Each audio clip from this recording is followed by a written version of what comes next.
Retomamos de nuevo buenos días a quienes se incorporan tanto en este Auditorio del Carmen como a través del streaming. Continúa esta jornada en torno a la España despoblada que organiza la cadena SER y vamos con un nuevo diálogo. Vamos a hablar de fiscalidad, la fiscalidad como un instrumento de lucha contra la despoblación, y para dialogar en torno a un tema que creo que va a ser importante y que en la primera parte ya hemos ido salpicando algunas de las cosas que van a ocurrir, les voy a presentar en primer lugar a Joaquín Alcalde Tocayo, gerente de la cooperativa El Hueco de Soria. Joaquín, buenos días. Buenos días. Gracias, bienvenido. Gracias.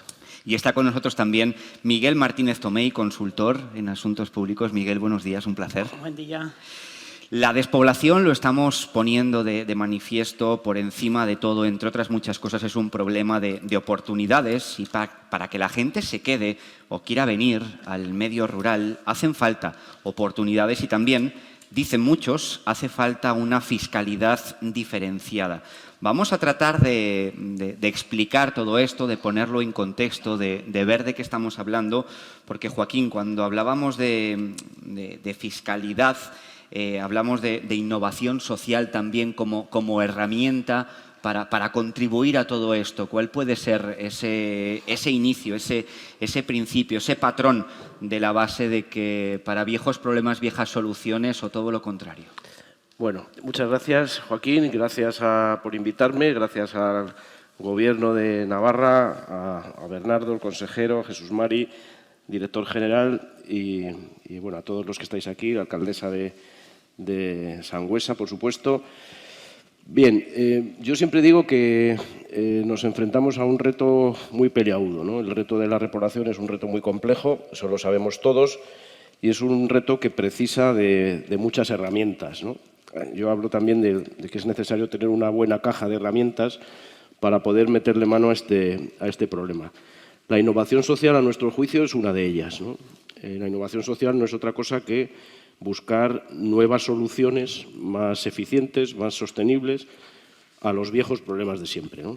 Si venimos implementando soluciones año tras año, década tras década, las mismas soluciones, pues al final tendremos los mismos resultados, que son los que tenemos, ¿no? El medio rural, no solo en Navarra, sino en todo el Estado, ha progresado mucho en estos últimos 30, 40 años de democracia. En el medio rural no ha faltado el dinero, ese dinero ha servido pues, para elevar las rentas, ¿no? Para generar empresas, etcétera, etcétera, pero no ha servido para fijar población. Eso no solo pasa aquí en Navarra, sino pasa, como digo, en todo el Estado y en toda Europa. Es por eso que si seguimos aplicando las mismas medicinas, las mismas recetas, pues vamos a seguir teniendo el mismo problema. Entonces, por eso la innovación social es un elemento fundamental y es lo que nosotros nos dedicamos en el Hueco, no solamente en Soria, que nosotros somos de Soria, sino en otros lugares, como estamos trabajando aquí con el Gobierno de Navarra desde hace ya más de 2 años, trabajamos también en La Rioja, bueno, en otros sitios, y lo que intentamos es identificar esas posibles soluciones, esas oportunidades, porque nosotros a los problemas tratamos de convertirlos en oportunidades, identificar esas soluciones innovadoras que contribuyan a resolver los retos, ¿no? Esta mañana ya se ha hablado aquí de algunos, ¿no? La vivienda, la movilidad, que a nuestro juicio son los 2 problemas más peliagudos a la hora de enfrentar esta lucha contra la despoblación, ¿no? Si no tenemos vivienda o no podemos movernos con facilidad en la comarca, pues la cosa se complica mucho y al final los ciudadanos terminan marchándose, ¿no? Los servicios, lógicamente, son muy importantes. Tiene que haber servicios públicos, sanidad, educación, etcétera. Aquí en Navarra no faltan servicios. Y también digo muchas veces que los servicios en sí mismos tampoco fijan población, porque tenemos muchos ejemplos de muchos pueblos que tienen de todo, tienen todo tipo de servicios, pero pierden población. Entonces, me hablabas de la fiscalidad diferenciada. La fiscalidad diferenciada yo creo que es una herramienta más de esa caja de herramientas. A mi juicio no es la herramienta principal, es una herramienta compleja, de la que hablaremos ahora, ¿no? Es una herramienta compleja. Efectivamente hay que tratar desigualmente al desigual, eso es algo fundamental y a nivel jurídico eso se reconoce desde hace muchos años, ¿no? Desde la propia Constitución de Cádiz ya se hablaba de eso, ¿no? De tratar desigualmente al desigual. Pero, como digo, tenemos que ser muy finos, ¿no? A la hora de diseñar esas políticas fiscales pensar mucho en comarcas. La misma receta que sirva aquí en la comarca de Sangüesa seguramente no sirva en la zona media o en la ribera, y tenemos que tomarlo con seriedad y con tranquilidad y no apresurarnos, ¿no? Vamos, Miguel, a hablar de la fiscalidad. Miguel me lo decía en las conversaciones que manteníamos antes de este encuentro. Hablar de fiscalidad a veces como un fenómeno, me decía textualmente, y si no, por favor, corrígeme, espinoso, en el que algunos casos salen hasta salpullidos. ¿Cómo hablamos de la fiscalidad? ¿Cómo la utilizamos como instrumento contra la despoblación, Miguel? Bueno, en primer lugar, buenos días y muchísimas gracias a la cadena SER y en general al Gobierno de Navarra, a la alcaldesa y a todas las personas que están aquí. Entro en el asunto diciendo que la solución está pues, en quitar las espinas. Es decir, antes decía Joaquín Alcalde que la innovación supone introducir otras herramientas no conocidas, no habituales, no antes aplicadas a problemas que exigen, ¿no?, una mayor creatividad y una mayor ambición. Pero también innovación es emplear los instrumentos que ya conocemos de una forma distinta. Y entro en la cuestión espinosa porque, y lamentablemente es así, pero bueno, la fiscalidad es, y no deberíamos de perderlo de vista, una herramienta de política. Es decir, para hacer políticas. Para hacer política, bueno, es muy respetable, desde luego, pero no deberíamos reducirlo a lo que es el debate político al uso, porque podemos perder de vista, como digo, que sobre todo la fiscalidad es un instrumento que sirve para hacer políticas. Y en este caso ni siquiera hablaría de una fiscalidad diferenciada. Es decir, la fiscalidad se rige por leyes que son normas de alcance general, y lo que estaríamos entendiendo no es hacer una ley fiscal alternativa, sino sencillamente introducir dentro del marco fiscal aplicable generalmente a toda la ciudadanía estos aspectos que inciden en el desafío del reto demográfico y del declive económico, tendríamos que asociar a ello, del medio rural o de buena parte de nuestro medio rural. La cuestión aquí está en saber cuáles son las medidas concretas que pueden dar los resultados, en ausencia de las cuales estos no se producirían. Y, por lo tanto, eso y la combinación de esas políticas o de esas medidas de carácter fiscal tienen que formar parte de una política que esté coordinada o integrada en una más amplia que responda a una estrategia de dinamización de las áreas rurales, especialmente de las más frágiles. Yo creo que tendría que ser la manera de centrar mejor la cuestión, porque si no podemos enronarlo con consideraciones que son espúreas y en realidad no tiene nada que ver con esto. De hecho, lo estamos haciendo. La fiscalidad sirve para incentivar determinados comportamientos o desincentivar otros. Nada más. Y en este sentido, incentivar según qué cosas en el medio rural puede tener efectos virtuosos, como además se ha podido pues valorar en algunos estudios de campo que, aunque no hay muchos, cada vez existen más. Estamos, al fin y al cabo, sujetos a un marco fiscal común a través de la Unión Europea. Estamos hablando hoy también de intentar centrar, de hacer recetas, lo decías ahora mismo, Joaquín, para cada uno de los territorios. Parece contradictorio en un marco común poder gestionarlo de manera diferenciada para cada uno de los territorios. Vamos a tratar de concretar en la cooperativa, Joaquín, ¿cómo estáis viendo esto? ¿Cómo afecta concretamente a qué? ¿En qué datos nos podemos fijar en esa fiscalidad como instrumento de lucha contra la despoblación? Bueno, yo creo que todo esto parte de noviembre, diciembre del año 20, en el que por primera vez la Unión Europea, en el reglamento de los fondos FEDER, pone las bases, habla por primera vez de despoblación, hace una definición de la despoblación, define con precisión cuáles son los territorios, ¿no?, que pueden tener esa fiscalidad diferenciada. Para nosotros aquello fue un gran avance, ¿no?, porque que la Unión Europea reconozca esto pues es importantísimo. Ahora la pelota está en el tejado del Gobierno de España y de los gobiernos autonómicos a la hora de aplicar esa serie de medidas. Nosotros desde el Hueco lo que pensamos es que hay que pagar impuestos, lógicamente, todos tenemos que pagar impuestos porque el estado de bienestar se sostiene con impuestos. O sea, lo que no podemos pensar es en dejar de pagar impuestos o que determinadas comunidades o territorios se conviertan, dijéramos, en paraísos fiscales, porque eso tampoco nos lo iba a permitir la propia Unión Europea, ¿no? Pues dicho esto, el contexto en el que estamos en este momento es un contexto que está muy politizado, se está haciendo mucho ruido con un asunto que verdaderamente es muy importante, pero que yo creo que hay que tomarlo con un poco de calma y sobre todo, analizar territorio a territorio lo que conviene, ¿no? En el caso del Gobierno de Navarra, creo que está en la línea y está en la vanguardia, como en otras cuestiones, ¿no? Porque no tenemos que olvidar que nos encontramos en una de las comunidades autónomas más potentes económicamente del país y que además, en este caso, por la propia foralidad de Navarra, ¿no?, quizás tenga más margen, ¿no?, para poder aplicar una serie de medidas sin contar con una administración superior, con la Administración General del Estado. En este momento estamos elaborando un informe sobre la aplicación de la fiscalidad diferenciada en Navarra, en el que colabora Miguel y algún otro experto más, y que tenemos previsto presentar al consejero en las próximas semanas, ¿no? Avánzanos un poquito, ya que tenemos aquí también al consejero. Bueno, yo no sé si se puede avanzar todavía algo, yo creo que no es conveniente, ¿no?, porque está todavía en fase de cocina. Pero me gustaría decir también que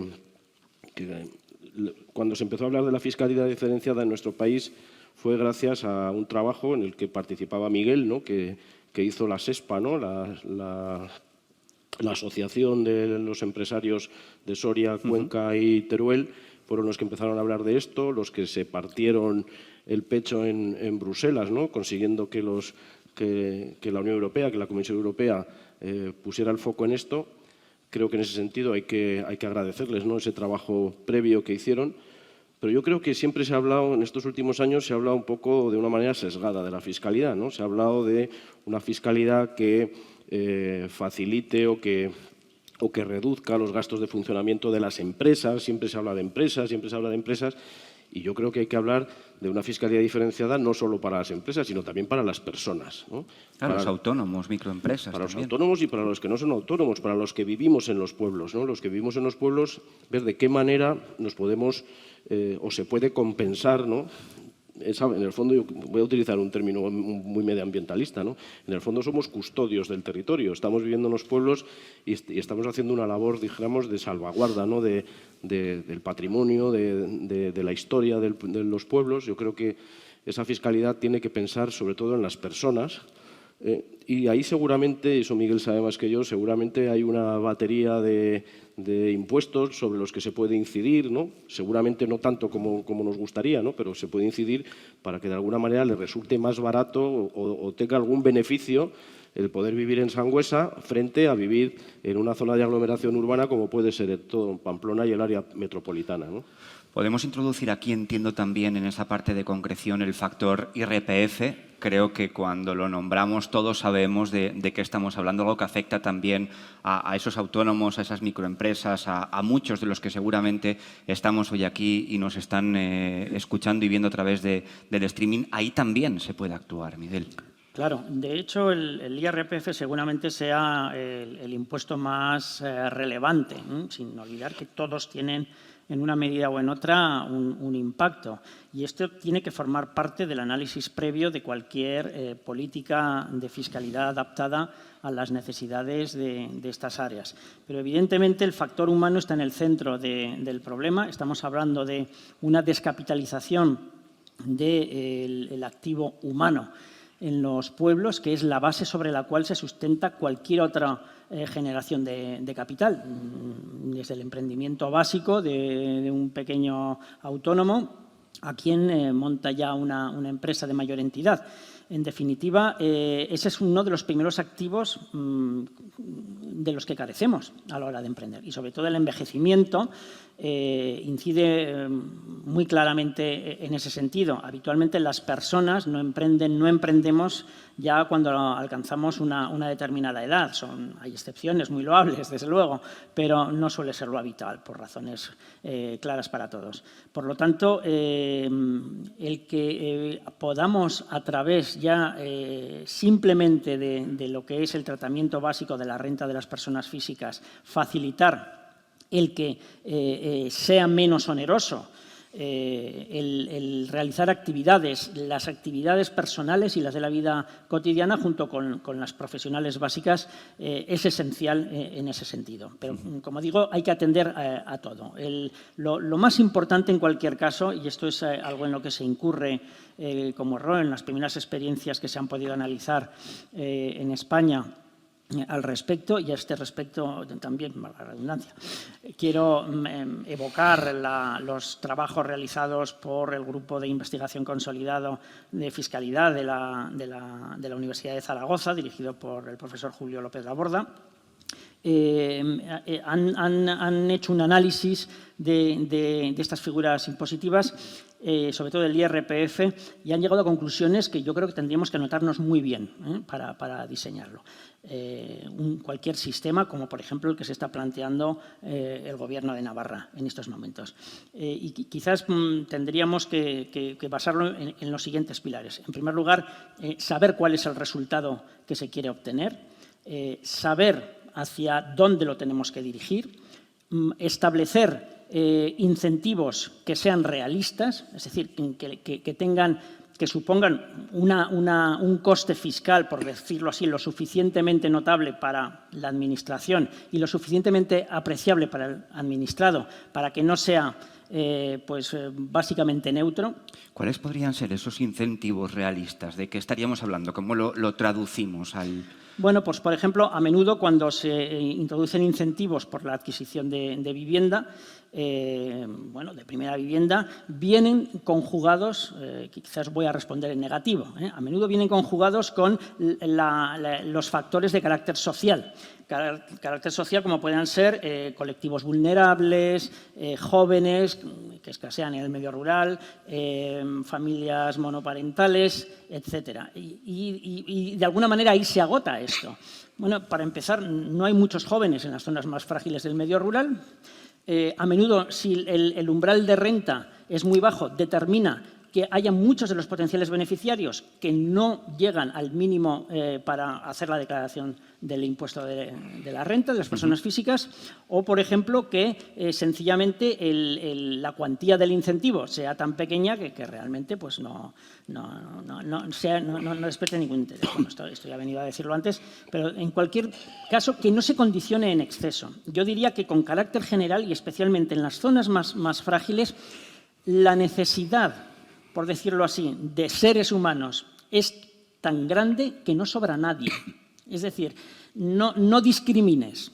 Puedes dar un plus, pues, por ejemplo, para mujeres que emprenden, por ejemplo, o por la conciliación y el cuidado de niños y personas mayores, por supuesto, pero no excluyas a todo el resto ya. Porque, como digo, ahora mismo una persona emprendedora de 45 o 50 años en el medio rural merece una ayuda considerable, aunque no sea joven, aunque no sea mujer, aunque no sea colectivo desfavorecido. Sí, ¿no? Sí.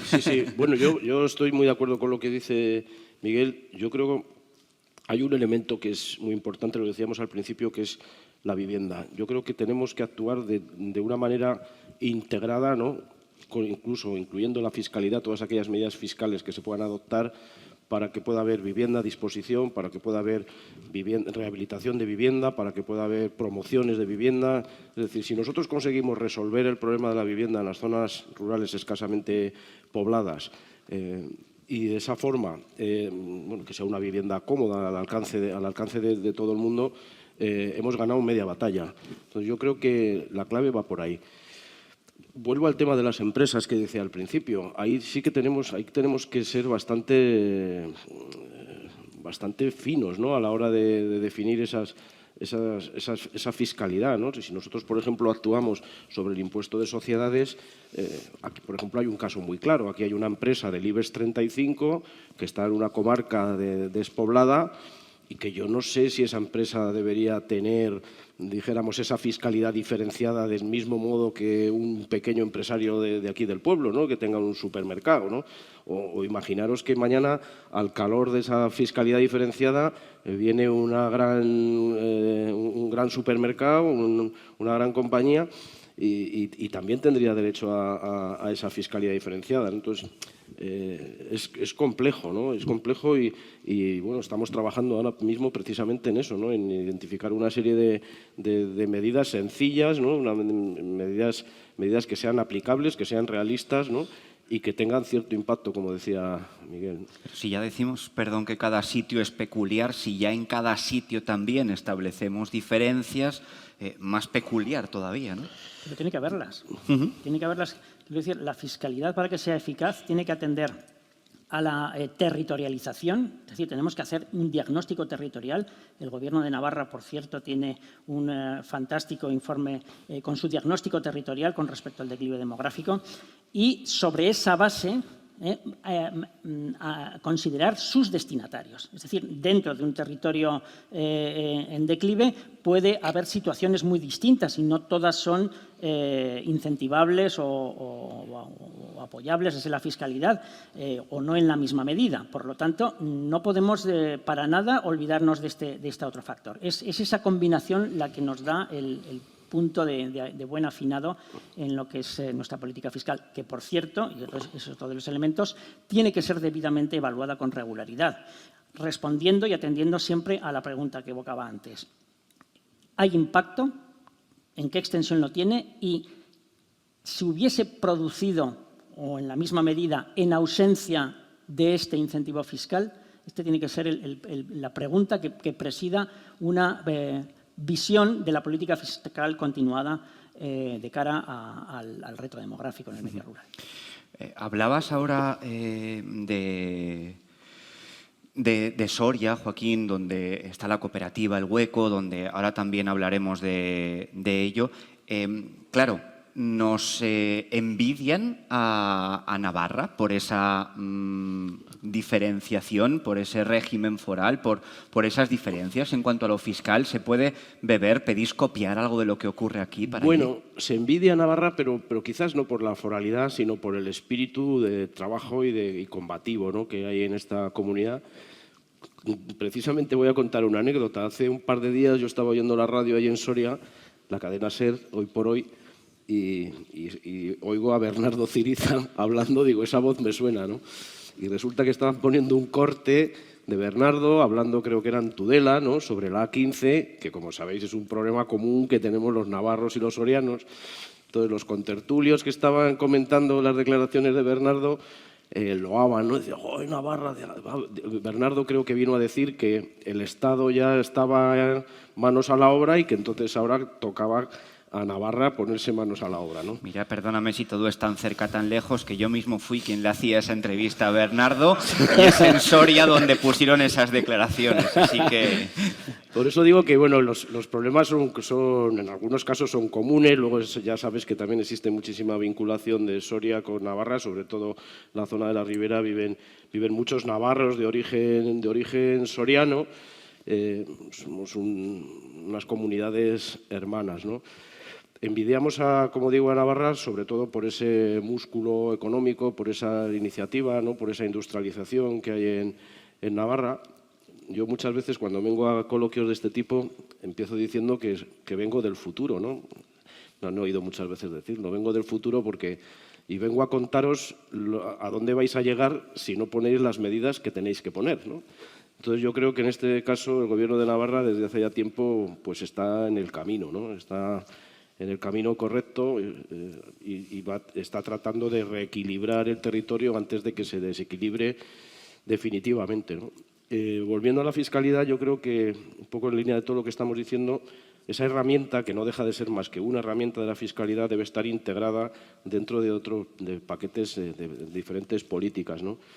En España creo que tenemos ahora mismo ya 2 buenos ejemplos de políticas autonómicas que van en la dirección adecuada. Una de ellas es la de Castilla-La Mancha, que promulgó una ley sobre repoblación rural hace aproximadamente 6 o 7 meses, en otoño del año pasado. A nuestro juicio es un modelo, es una ley que contempla todo lo que hay que contemplar, incluida la fiscalidad.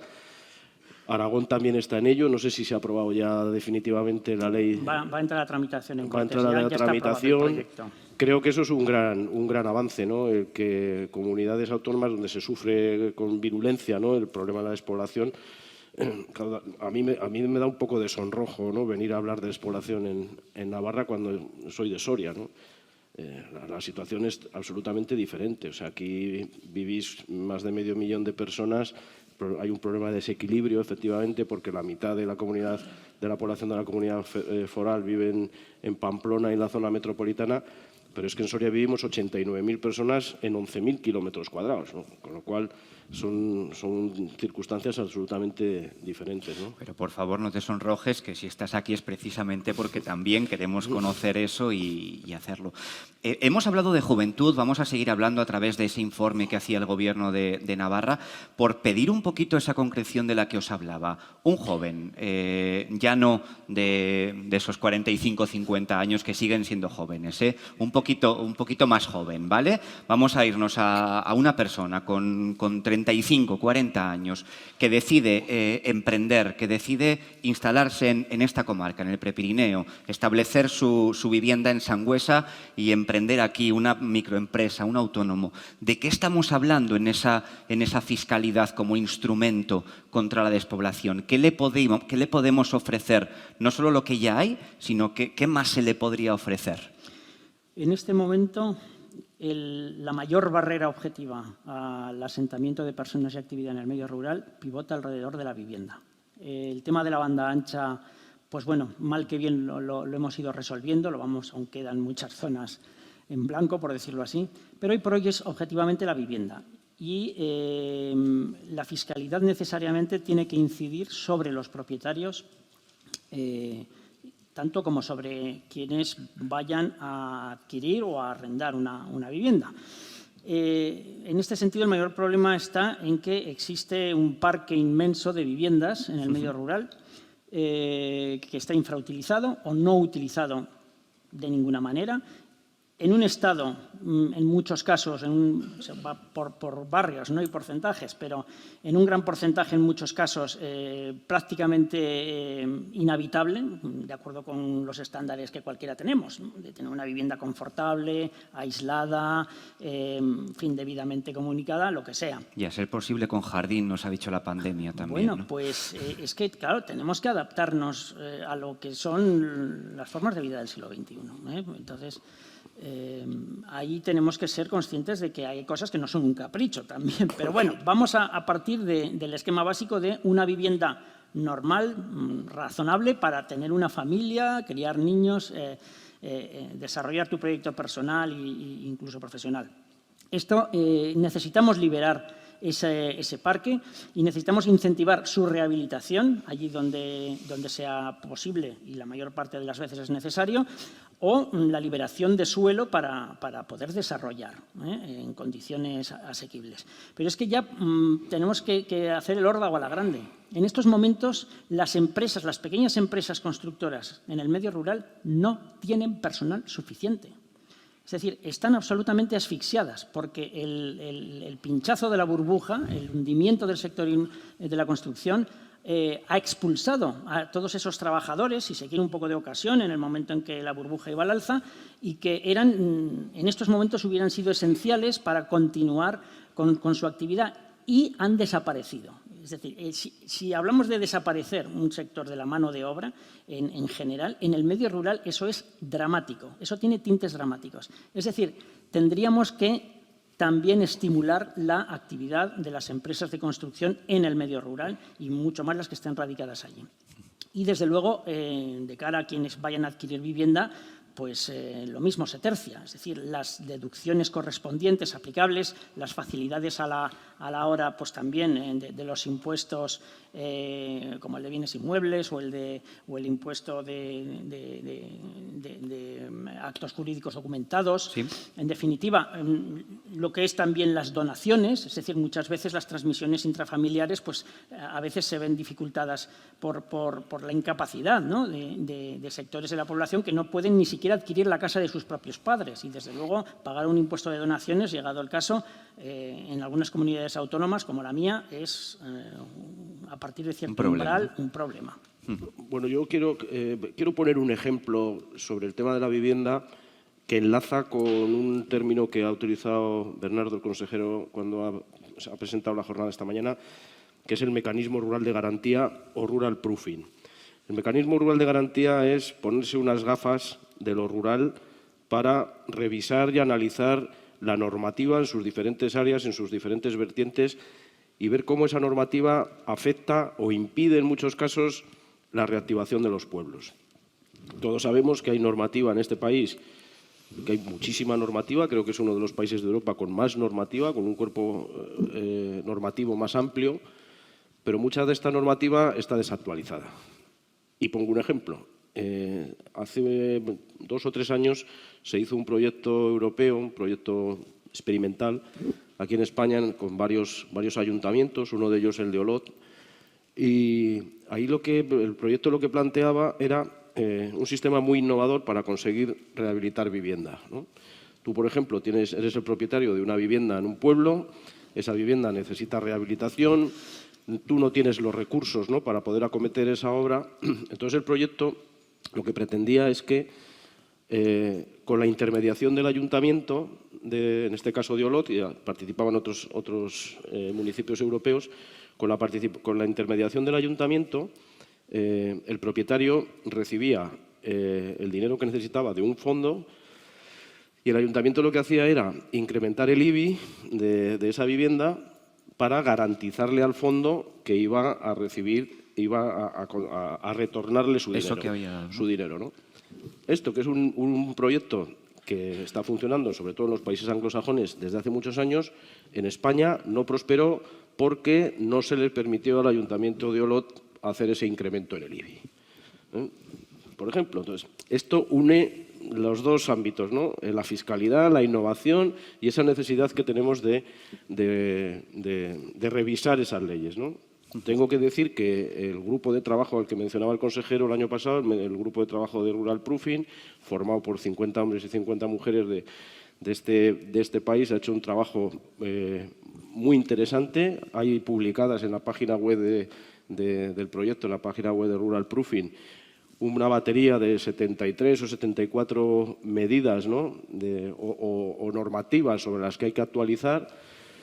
Y tengo que decir también que en este momento estamos formulando la continuación de ese proyecto dentro de la línea Interreg de la Unión Europea, con el liderazgo del Gobierno de Navarra, para poder compartir los resultados que se han alcanzado aquí en España con otros territorios europeos y poder generar un poco ese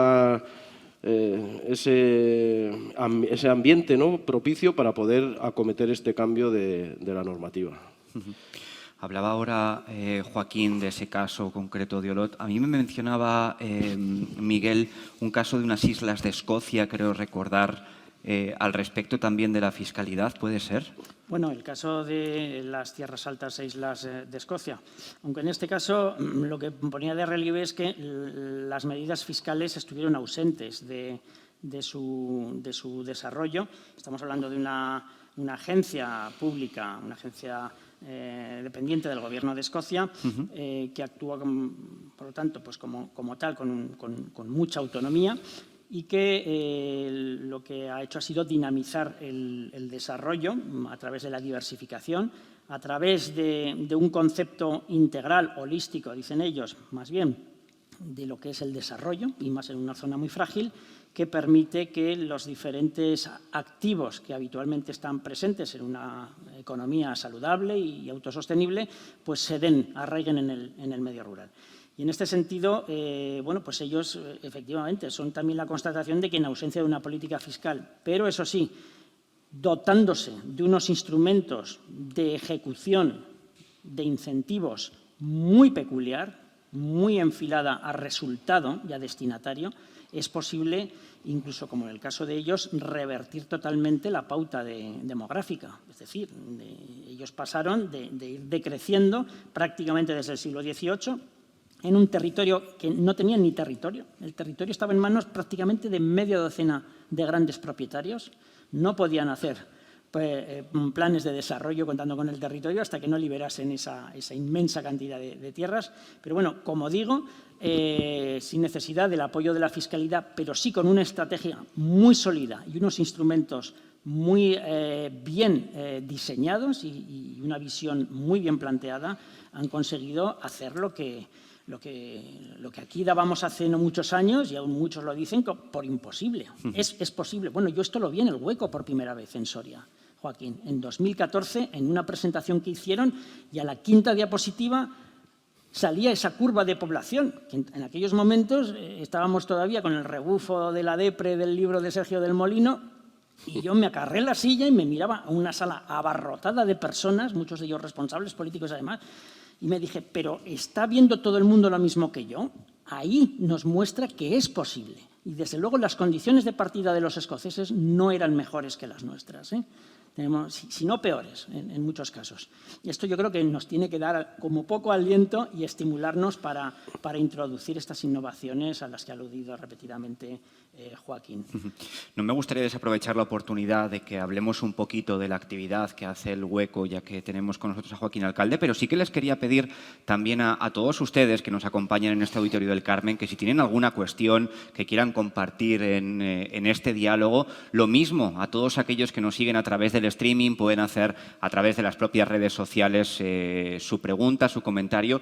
Estoy seguro que tanto Joaquín como Miguel van a estar encantados de contestarla o de intentarlo, al menos seguro. Sí que les invito a que participen, que al final, si estamos hablando del bolsillo, es algo que nos toca y nos afecta a todos, o sea que creo que todos podemos tener algo que contar. Y aprovecho mientras se lo piensan, Joaquín, para hablar de esa labor que se hace desde la cooperativa El Hueco en torno a estos asuntos de la despoblación, de la fiscalidad también, con ferias, con iniciativas, con cosas que podemos también traernos aquí y conocer de primera mano.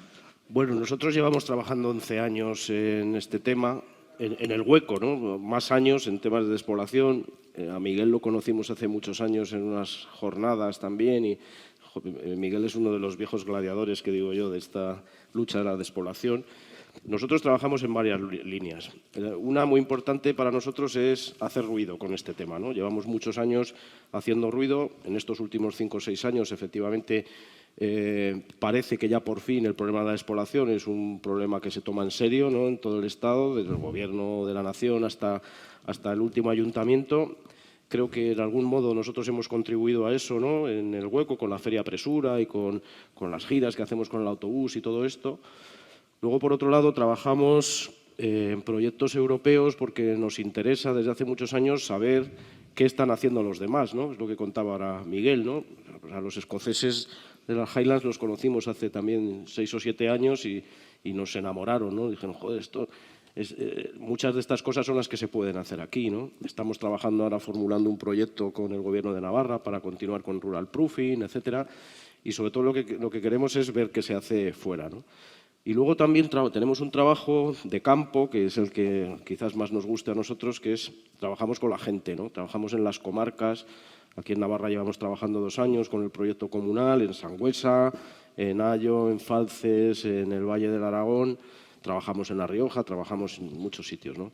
Y trabajamos con la gente que quiere hacer cosas. Da igual que sean jóvenes, que sean mayores. La gente que quiere hacer cosas por su pueblo. Y si son cosas innovadoras, mejor. Y si son emprendimientos sociales, que es lo nuestro, es decir, emprendimientos que además de generar esa actividad económica tengan un impacto social y contribuyan a resolver ese problema social, mejor. Y somos muy optimistas porque hemos visto cambiar la película en estos últimos 6 o 7 años. Ha cambiado mucho. O sea, hace 6 o 7 años, o hace 10 años, sería impensable estar hoy aquí hablando de esto, ¿no? Hay mucho interés político, hay que ayudarles a los políticos porque muchas veces el problema es muy complejo, ¿no? Y muchas veces los políticos necesitan también herramientas, ¿no? Necesitan también que les echemos una mano, ¿no? La sociedad civil para poder tomar esas decisiones. Nos gusta mucho trabajar en proyectos híbridos, ¿no? En los que esté la administración, pero también haya empresas. Nos gusta mucho trabajar en diferentes territorios. Aquí, por ejemplo, en La Rioja, en Navarra hay un problema en la ribera del Ebro. Manolo lo sabe bien, ¿no? En toda la zona de la ribera un problema de desigualdad muy fuerte, pero ese mismo problema existe en Calahorra también. Entonces, ¿por qué no podemos trabajar juntos, ¿no? En algún proyecto común, ¿no? En este ámbito, ¿no? Eso es lo que a nosotros nos gusta, trenzar un poco esas relaciones, ¿no? Respecto al futuro, pues somos optimistas. No somos ilusos, pero somos optimistas porque estamos viendo cambiar la tendencia, ¿no? La Feria Presura es un buen ejemplo de eso, ¿no? La Feria Presura, este año vamos a celebrar su 6ª edición, la vamos a hacer en Sigüenza, en Guadalajara, del 4 al 6 de noviembre. Y la feria es un indicador muy potente del interés que despierta lo rural, ¿no? Y de que hay muchas personas en muchos lugares pensando en venir a vivir a pueblos como puede ser Sangüesa, ¿no? Y su comarca, ¿no? Que es un pueblazo y que tiene de todo y que se vive muy bien y que tiene al lado el Pirineo y todas estas cosas, ¿no? Entonces, lo que tenemos que tratar entre todos es de facilitar ese tránsito, ¿no? De facilitar esos canales de acceso sobre todo de los jóvenes, porque al fin y al cabo son los que nos interesan, son los que luego tendrán hijos y los que montarán negocios en pueblos como este. Yo creo que alguien hablaba al principio, vuestro director hablaba de los ODS. Sí. Yo creo que si queremos alcanzar los ODS no podemos abandonar el mundo rural. O sea, de hecho, yo soy muy crítico con los ODS porque los ODS no contemplan de una manera explícita lo rural, no hablan en ningún caso de los pueblos, ni de los pueblos pequeños, ni de las zonas escasamente pobladas, pero cualquiera, sin ser un especialista en sostenibilidad, se dará cuenta de que si abandonamos medio país no vamos a conseguir la sostenibilidad del país entero, ¿no? Difícilmente. La pandemia, lógicamente, también ha venido a facilitar mucho este retorno. El año pasado pusimos en marcha la Red Nacional de Pueblos Acogedores desde el Hueco. Hay 6 pueblos de la Comunidad Foral de Navarra que forman parte de esa Red Nacional de Pueblos Acogedores y os puedo decir que en un año hemos recibido aproximadamente unas 500 solicitudes de ciudadanos extracomunitarios que quieren venir a vivir a estos pueblos acogedores y que están buscando el modo de venir a vivir a estos pueblos acogedores, ¿no? La primera parte del trabajo creo que ya está hecha. O sea, ya están hechos los diagnósticos, hemos puesto esto en el debate público, está en la agenda política de todas las administraciones. Ahora entramos en una fase que yo digo que es la de pasar a la acción. O sea, ahora tenemos que hacer cosas. O sea, está muy bien hablar de todo esto, pero ahora hay que hacer proyectos piloto, innovadores en los pueblos, testarlos, probarlos y lo que funcione aquí seguramente también pueda funcionar en Ayo, por ejemplo, sí, o en cualquier pueblo de la ribera. Entonces necesitamos, con todos estos dineros que están llegando de los fondos de reactivación, los Next Generation, etcétera, etcétera, necesitamos utilizar una parte de ese dinero para probar esas soluciones innovadoras. Y voy más lejos, o sea, en este momento todo el mundo habla de dinero, o sea, todo el mundo está como muy nervioso con las convocatorias, con no sé qué, los dineros que están llegando de Europa. El dinero es importante, lógicamente, porque sin dinero no se pueden hacer las cosas, pero tan importante o más es ruralizar las leyes, por ejemplo, lo que hablábamos. Tan importante o más es crear un relato común, lo hablábamos con vuestro director antes, ¿no? O sea, en los medios de comunicación ahí tenéis mucho que decir, ¿no? O sea, necesitamos generar un relato de lo rural que sea atractivo y que sea atrayente y que subyugue a la persona que vive en Madrid, en Barcelona, en Bilbao y que se quiera venir a vivir a un pueblo como este, ¿no? Entonces, creo que hace falta un poco una labor coordinada entre todos y, lógicamente, la Administración es la que tiene que marcar esas líneas, ¿no? Sin duda. Muy bien, pues quiero agradeceros que... Sí, mira, veo una mano por ahí, me ha gustado eso, muchas gracias. Díganos, ¿le van a acercar un micrófono para que le podamos escuchar tanto aquí como en casa?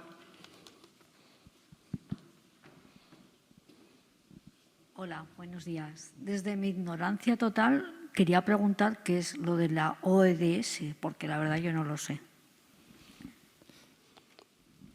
Bueno, Yo te iba a dejar por alusiones. Bueno, los ODS son los Objetivos de Desarrollo Sostenibles, ¿no? Que los marcó Naciones Unidas hace ya unos años y que son una serie de objetivos que están adoptados por todos los países de Naciones Unidas, por todo el mundo, y que son un poco los que nos marcan esos objetivos que nos van a conseguir, o sea, que nos van a ayudar a conseguir la sostenibilidad del planeta, ¿no?